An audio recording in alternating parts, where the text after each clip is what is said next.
Hey guys, I just want to give you a quick demonstration of using a supercapacitor. So this is a supercap.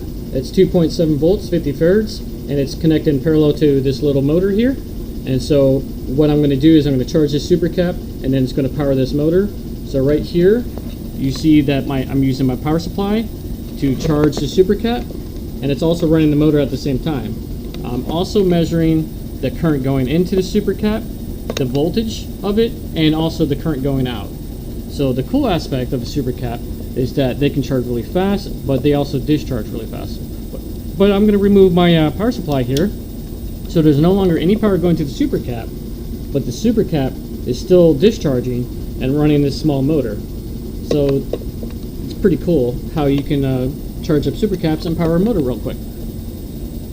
And so you can connect them in series, connect them in parallel, but that's it for this video. Thank you for your time.